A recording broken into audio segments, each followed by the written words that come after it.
how's it been for you? I mean, like, Kari, your mom? I mean... I know. Well, you know, when I first joined the show, you know, I was in my 20s, and I kept thinking, well, you know, when the show gets canceled, I'll have a baby. You know, I'll just keep putting it off and putting it off and putting it off. All of a sudden, I'm like, this show is going to go on forever. I just have to do it.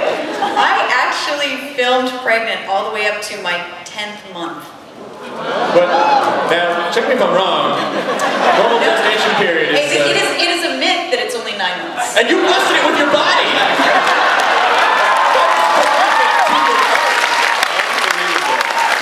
9 months, I'll show you. Biology. Her baby's like, I'm not coming out. Well, with all those explosions and gunshots outside, I wouldn't come out either. It's a lot safer in here.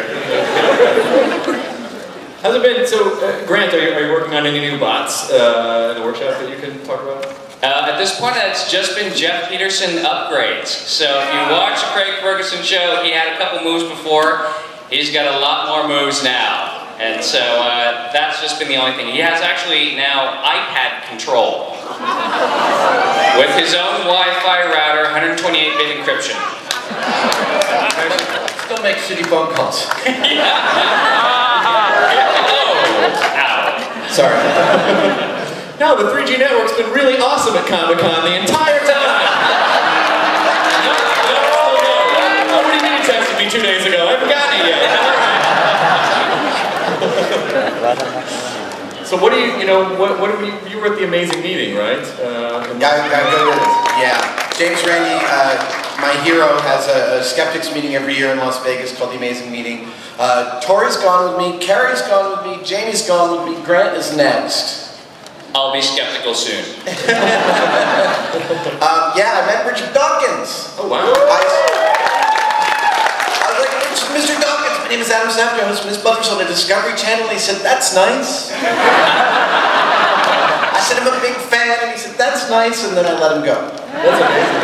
Yeah, because you know what's fun about hanging around you guys is watching really famous people that I nerd out over you guys. But that, just now, I pulled up in the car out in front of the Marriott, and there's Guillermo del Toro. I have to say, at first I point out to my wife, I go, hey look, it's Ron Perlman, it's Hellboy. And she goes, really? And I go, it's Guillermo del Toro! And I actually started clawing at the door. I was looking for an object to break the glass when the driver opened the door, and I jumped out and ran over to him, and Guillermo del Toro went, hey! Big hug! Because I love that you guys did the Pipe Creed. I've been trying to tell everyone the Pipe Creed works. And then he said, the words I've longed to hear my whole life, come and visit my man cave.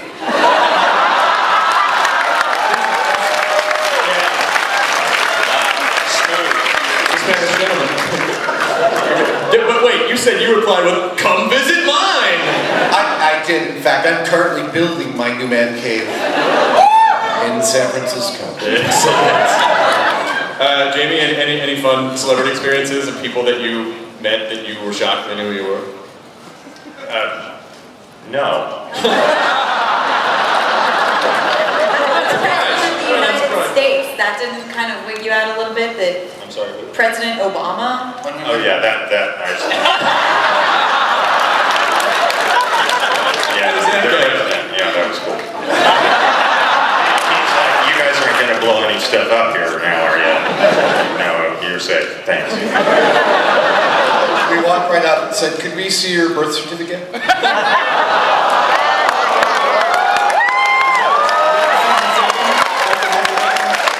figure if we pick it up, you know, do a little... That looks good. This myth is busted! I want to talk about the announcer a lot, because I feel like that guy's voice is in my head so much. Tell us something about the announcer. Rob Lee is a Canadian living in Australia, narrating an American show. Sounds about right.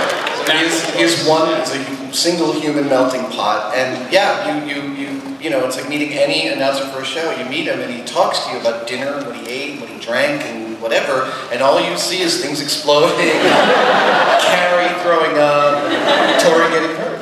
Well, you know, our show, just to tell you a little bit about how it's made here in America, we send the tapes to Australia, where they're edited and the show's assembled, and it's voiced by Rob Lee, who is a Canadian. So, in fact, we have, do we have a little rough cut? A little behind the scenes? There is some rough cut stuff. Yeah, do you guys want to jump for the rough cuts? Well, actually, the rough cut, this is how we see the show. I don't know if any of us watch it at home. You guys don't all get together and be like, remember when we did that? It's someone once told me, they were like, you should have a party and show the show in your house. And I was like, think about how freaking creepy that is. People get up to go to the bathroom like, where are you going? Where are you going? Wait, listen to me, listen to me, listen to me, listen to me.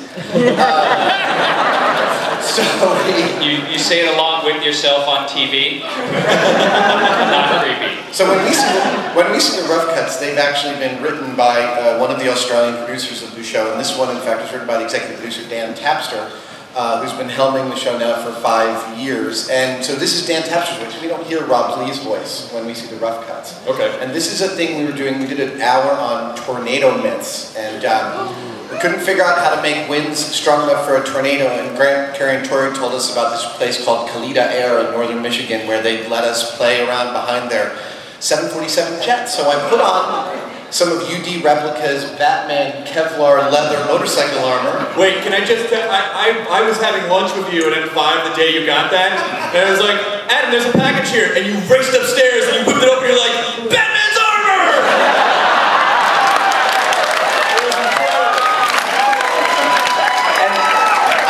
I think I put it on 4 separate times in the next hour and a half. Every time someone else came in, I was like, hey, want to see what I just got? It looks pretty badass, which we'll actually see in the clip. So is there any other setup for the clip? That's the setup. Me and Batman armor behind a jet. Okay, so this, I just want you guys to know, this is never before seen footage. This is a rough clip, so this is not, they might actually trim some stuff out. So this is unedited footage from the new season of Mythbusters. Let's roll it. Flopping around in the mug takes some of the edge off that suit there, Batman. What is it, Jamie, what is it like when you're under, I assume you designed the tornado shield. Yes. So what is going through your head when you're under a tornado shield and you're being spanked by wind? Pretty much that I'm about to die.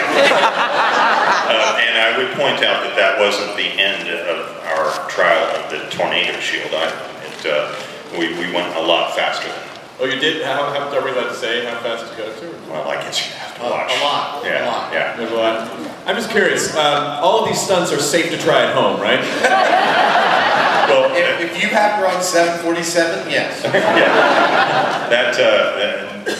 Being inside that thing in high winds, you have the distinct feeling or certainty that if something went wrong, it would just be like being at the end of a whip crack.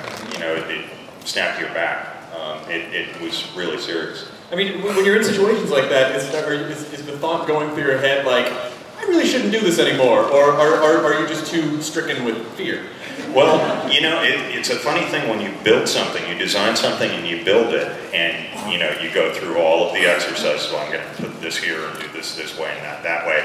And then you're inside it in extreme conditions like this, and you go, well, gee, I figured it out, and it ought to work.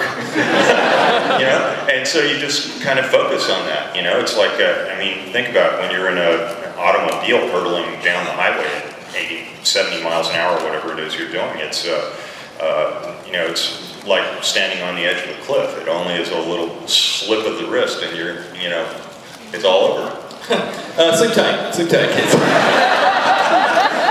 What you do is they've engineered the car right, you know, and so you know, I guess I'm an engineer, and so I guess I survived that thing, so I did a good job. Yeah, but you guys are